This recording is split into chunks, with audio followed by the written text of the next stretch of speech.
I love snow. Isn't it beautiful? Don't you love it?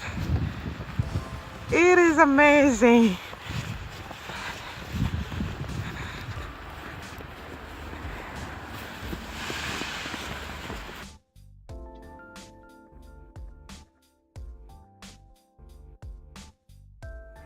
Hey, it's very cold outside and we are from work picking kids and you want to make a very quick dinner. So today we decided that we are going to make karbonader. Karbonader. What is karbonader in English? Oh, I have to find out what it's in English and I'll let you know. But then it's frozen, so when we are going to have them, we put them out the day before in the evening, and then I like when I put a little bit butter and then I'm gonna take them a little bit and I'm gonna make brown sauce and I'm going even to put in what we call the Norwegian brown cheese because I like it, and then I'll put soup in here and a few minutes food will be ready. We are cooking also potatoes and I'm gonna make spinach. This one, I remember my husband, when I met him, he had never eaten spinach and he used to think it's sweet, not nice, but not the one I made because it reminds me something in Uganda which is called nakati. So I make it that way and it's really, really nice. I'll show you how I'll make it.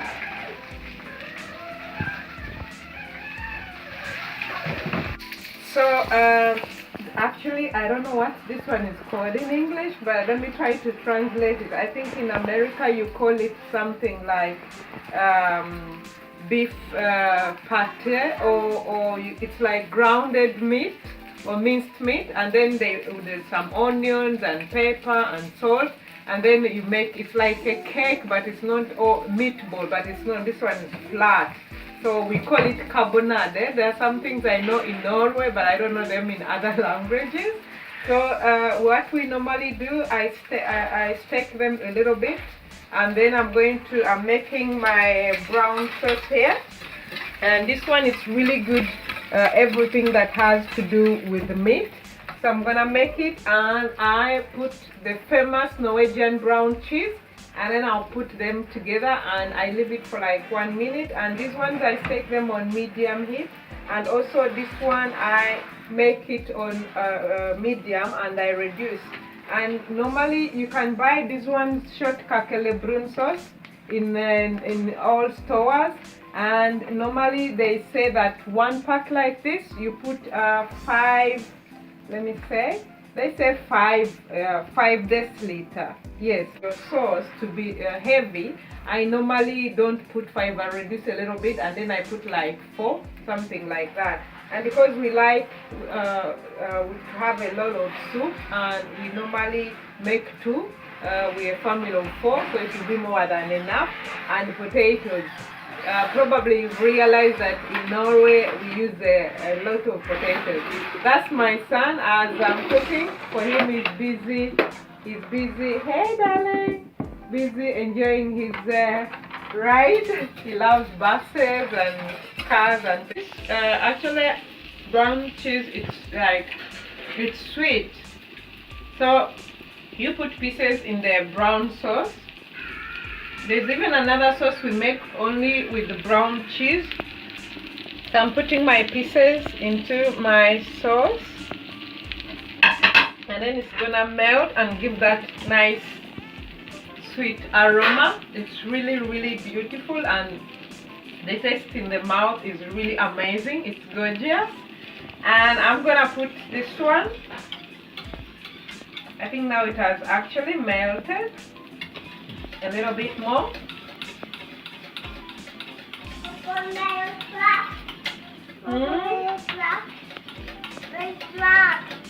You want your truck?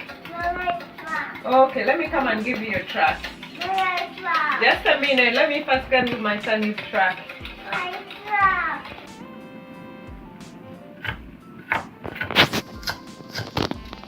I love onions. When I grew up in the village in Uganda, there are things you must have. You must have onions, you must have tomatoes, and you must have salt.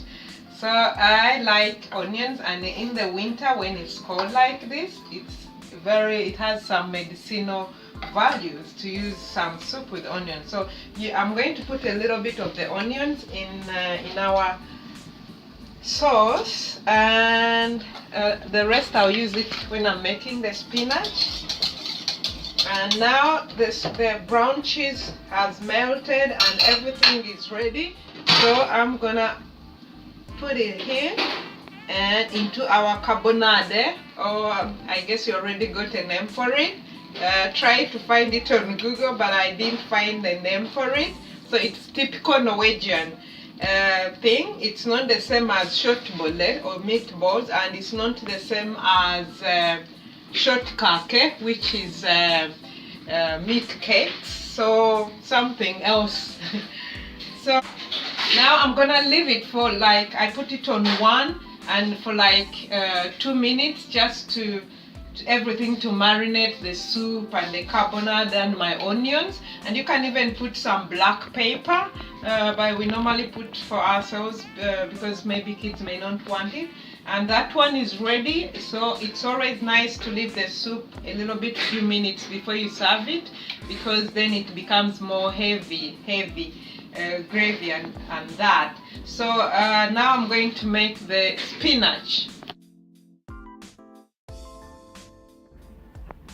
So I always also sometimes I put a spoon of honey, 1 little teaspoon.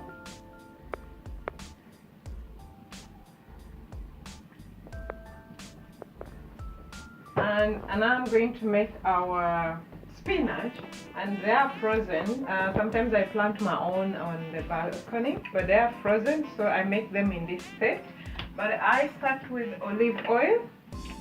If you have olive oil, or if you have butter, you can use that. It doesn't really matter, you can use anything. You have butter, olive oil, or any other oil. And I put more onions. So I'm gonna put the onions, and I leave them for a few minutes until they are soft, and that aroma, the onion aroma, and then I'll put them, and then I'll reduce the heat, and I'll put salt, and I'll also put bouillon, or what we call bouillon or cube. I love when I travel to buy krydder spices, and this one I bought it in London. But my favorite is Fårkål from Uganda, the Royco cube. So I'll put like 2 here. When you buy the bouillon or the cube, check the spice. Check there's that flavor, beef flavor. They can also be chicken or vegetables. But this is for beef, and I put it here, and it gives that nice aroma. So I'll put that and some salt and pepper and the onions. And then I'll show you when our spinach is ready. By the way, spinach is really healthy, and it's really good for everyone, children and adults. I remember I used to eat a lot of spinach in summer when I planted it myself. But you can also freeze them, and you can also buy them in stores. They are really cheap, especially if you buy the frozen ones, and very delicious. You can eat them with, sometimes you can make spinach and you cook an egg and you have that for lunch. It's really nice and very easy to make. So I have to add more onions, and I prefer the red onions because I find them a little bit strong. Like the aroma I get from the red onions is not the same as the other, but you use any onions you have. Onions are onions. Anyway, that's what I believe. So as my onions are starting to be soft, as you see, then I'm gonna put my spinach.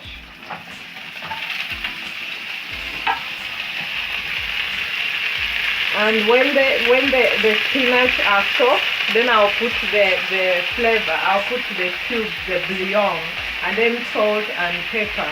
That's it, and it will be ready in like 5 minutes. The moment the spinach starts to soften, then it's ready.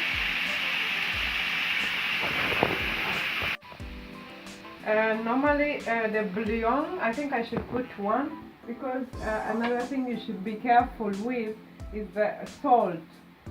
When you put the bouillon has salt in it, the cube, and then it may be too much. But I normally crush it because it's easier that way. So I crush it with a knife or anything, and then I put in the spinach. Our spinach actually it's ready, and it looks really amazing. And I'm gonna put some little salt. Be careful, salt, not a lot, little, because we put the bouillon, so just a little bit, at least you can add for yourself. And it's not good with lots of salt for kids.